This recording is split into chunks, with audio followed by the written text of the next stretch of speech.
Go! Selamat sore, assalamualaikum warahmatullahi wabarakatuh. Jadi teman-teman, perkenalkan nama saya Abdur. Asal saya dari Nusa Tenggara Timur. Ada di sini yang dari Timur?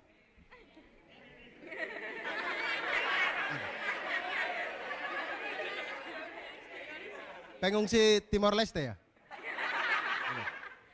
Alhamdulillah ada orang Timur juga di sini, dari sekian banyak orang ternyata ada orang Timur juga di sini. Karena memang orang Timur tuh agak susah gitu ya. Maunya kita agak membaur tuh agak susah. Kita tuh gampang dikenali begitu. Muka kita tuh gampang. Kelihatan. Ya teman-teman, saya dari Timur, kemudian saya anak ketiga dari 5 bersaudara. Saya punya bapak tuh tidak ikut KB. Karena saya punya bapak. Iya, saya punya bapak tidak ikut KB. Karena saya punya bapak berpikir begini, kalau 2 anak saja cukup, apalagi 5 anak. Waduh. Sengsaranya minta ampun. Tapi sebenarnya begini teman-teman, kami orang Timur tuh bukannya tidak mengerti KB, kami itu sebenarnya paham KB, kami mengerti itu. Cuman masalahnya adalah kondisi geografis di sana itu yang tidak memungkinkan untuk seluruh pekerjaan rumah dikerjakan oleh hanya 2 orang anak. Tidak mungkin, pekerjaan di sana itu banyak dan jauh-jauh. Cari ikan, ambil jaga ternak, potong rumput, ambil air, cari ikan, cari masalah, banyak. Banyak pekerjaan. Jadi di sana itu kalau bapak itu selalu punya alibi waktu malam-malam. Waktu mama sudah tidur, bapak tuh mulai datang, kemudian korek-korek mama begitu. Iya, selalu punya alibi gitu. Bapak tuh yang datang kemudian, Mama, iya apa? Mari kita anak dulu. Buat apa lagi? Anak kan sudah 2. Hei, itu anak yang potong rumput belum ada. Akhirnya lahirlah anak yang potong rumput. Besok-besok begitu lagi, mama sudah tidur, bapak mulai datang, mulai korek-korek lagi. Mama. Iya apa? Aduh Pak RT, maaf saya salah rumah. Sapu rumah di mana? Kayak begitu. Datang, suruh rumah yang benarin. Yakin, oh ini sapu istri kayaknya. Mulai dia korek-korek. Mama, bangun dulu, kita anak. Buat apa lagi? Anak kan sudah 3. Hei, itu anak yang jaga ternak belum ada. Dan begitu ini anak lahir, mama baru sadar kalau kami tidak punya ternak. Tidak ada. Kepingin begitu. Dan saya lahir besar di Nusa Tenggara Timur, teman-teman sekalian di Nusa Tenggara Timur. Kemudian saya pertama kali datang ke Tanah Jawa, ke Pulau Jawa itu pertama kali tahun 2006. Jadi pertama kali datang waktu kuliah begitu, waktu kuliah. Waktu itu saya pakai kapal laut dari Nusa Tenggara Timur itu dari NTT pakai kapal laut sampai di pelabuhan Tanjung Perak Surabaya. Jadi waktu mau sampai di Tanjung Perak Surabaya itu subuh-subuh. Jadi dari jauh itu saya lihat kelap-kelip kota Surabaya tuh indah sekali. Indah kelap-kelip di mana-mana. Cuman saya berpikir begini, kalau kelap-kelip seperti itu di desa saya juga ada. Tapi cuman 1, mercusuar.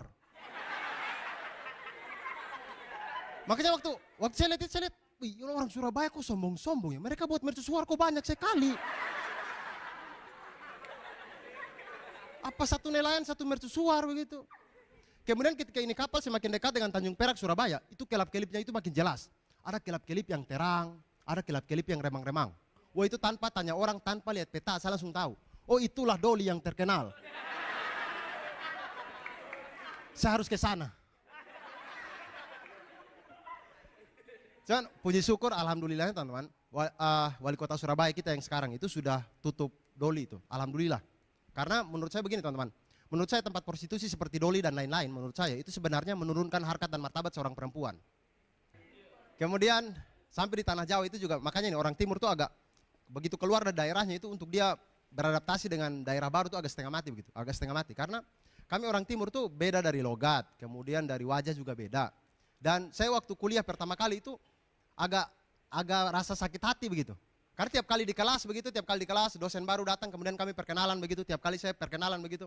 Ya teman-teman sekalian, selamat pagi, nama saya Abdur dan saya dari Nusa Tenggara Timur. Itu anak-anak orang-orang satu kelas itu semua langsung ketawa. Begitu, di belakang ada yang berteriak, sumber air sudah dekat. Begitu. Kan Sumpah itu hampir semua orang timur merasakan itu. Maksudnya saya tahu itu maksudnya bercanda begitu biar akrab. Cuman kadang-kadang itu kita rasa macam kok jelek banget ya daerah kami begitu. Kami tidak pernah minta kepada Tuhan untuk lahir di timur masalahnya. Iya kan? Tidak bisa. Maksudnya rasa daerah saya ini kok jelek sekali begitu. Akhirnya besok-besoknya saya tidak pernah mau jujur untuk mengaku sebagai orang timur. Tiap kali di depan kelas, perkenalan dosen baru lagi saya mulai tipu-tipu begitu. Ya selamat pagi teman-teman, nama saya Abdur dan saya putra asli keturunan Keraton Solo. Wah itu satu kelas tambah ketawa. Di belakang ada yang berteriak, sumber air Supindah Solo. Begitu. Aduh, sakit. Sakit, rasanya itu sakit. Saya sampai teman-teman kalau saya kuliah di Malang, teman-teman kalau pernah ke Malang itu paling tidak tahu di Malang itu kampusnya itu lumayan banyak. Salah satu kota pendidikan juga, jadi kampusnya itu lumayan banyak di Malang itu. Nah saya ke Malang pada waktu itu kampusnya banyak, kemudian saya tuh bingung kuliah di mana ya, kuliah di mana. Kemudian saya sampai bisa kuliah pada waktu itu hanya gara-gara saya pilih kampus itu gara-gara kampus itu punya lift. Sumpah hanya gara-gara kampus itu punya lift. Karena saya itu dari kecil sampai besar itu hidup di desa. Jadi saya lihat lift itu cuma di TV. Kemudian saya pertama kali lihat itu kampus punya lift, saya berpikir, wah kalau saya kuliah di sini bayar SPP, tiap hari saya naik lift dong. Oke saya kuliah di sini. Hari saya kuliah di situ, itu 3 hari masa ospek, cuma 1 hari saya ikut materi, 2 harinya saya pakai untuk belajar naik lift. Sumpah, belajar naik lift, semangat begitu. Itu masih pagi-pagi, habis sholat subuh yang kampus masih sepi begitu, Malang itu masih kabut, kota dingin kan masih kabut begitu. Itu saya sudah ke kampus. Saya sudah ke kampus dengan niat untuk belajar naik lift. Karena kalau belajar siang-siang kan malu ya, banyak orang. Saya mulai datang ke kampus, kemudian mulai berdiri di lantai 1 begitu, tunggu lift ini, tunggu lift. Sepi, itu kampus itu sepi, habis subuh masalahnya. Saya tunggu, tiba-tiba saya dengar suara langkah begitu, tak tok dari sana datang begitu. Kemudian waktu saya lihat begini sudah dekat, saya lihat ternyata teman saya dari Papua, dari Waimena Papua jurusan bahasa Inggris. Kemudian saya tanya, Pace, buat apa kau datang pagi-pagi, ada kuliah pagi kah? Tidak ada Abdur. Terus kau buat apa? Saya mau belajar naik lift juga. Aduh Tuhan. Belajar naik lift juga. Kemudian saya bilang, oke lah. Ya sudah, kita berdua belajar naik lift. Jadi kita berdua tunggu ini lift, kemudian lift turun ke lantai 1. Begitu ini pintu lift terbuka, dia langsung berteriak ke saya begitu. Abdur, kau tahan itu pintu, tahan. Kemudian dikeluarkan botol air minum. Saya kan bingung ya. Pace buat apa itu botol minum? Sudah, kau tahan saja itu pintu. Saya minum Aduh Tuhan. Aduh, Pace santai saja, orang lain naik ini tuh aman-aman, tidak ada yang muntah di dalam, tidak ada. Sudah tidak perlu minum, jangan terlalu boros, tidak perlu minum itu. Bagi 1.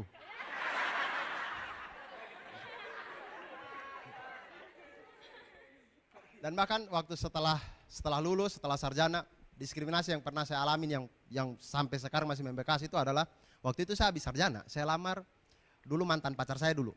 Jadi saya lamar begitu. Saya ke rumahnya dia. Orangnya ini asli orang Jawa, asli Mojokerto. Jadi saya ke rumahnya dia, saya lamar dia begitu. Tapi bapaknya itu tolak saya. Alasan bapaknya adalah, Mas, kamu itu belum punya pekerjaan. Saya bilang, Pak, gampang, pekerjaan saya bisa cari. Masalah selesai. Alasan berikutnya dia bilang, Mas, saya tidak mau kalau kau nikah dengan saya punya anak, kemudian saya punya anak ini kau bawa ke timur. Kemudian saya bilang, Pak, gampang, saya bisa buat rumah di sini, Bapak bisa tinggal sama dia. Masalah selesai. Alasan berikutnya dia bilang, Mas, sebenarnya saya itu tidak suka dengan orang timur, karena orang timur itu terkenal jahat-jahat. Wah itu saya langsung berdiri depan bapaknya. Pak, siapa bilang orang timur itu jahat? Hah? Siapa bilang? Orang timur Pak, tidak ada yang jahat. Tidak ada. Dan itu masalah selesai, hubungan saya juga selesai. Karena begini teman-teman, kalau ada yang masih berpikir orang timur itu jahat, saya bisa buktikan kepada kalian semua di sini, kalau orang timur itu tidak jahat. Tahun 2011, data dari Polda Metro Jaya, data terakhir dari Polda Metro Jaya itu masih tahun 2011.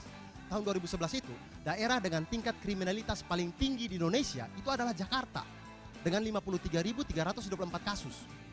2011. Di tahun yang sama, daerah dengan tingkat kriminalitas paling rendah itu adalah Maluku, dengan 151 kasus.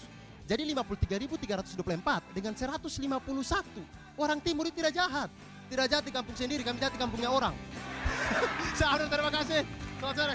Wassalamualaikum warahmatullahi wabarakatuh.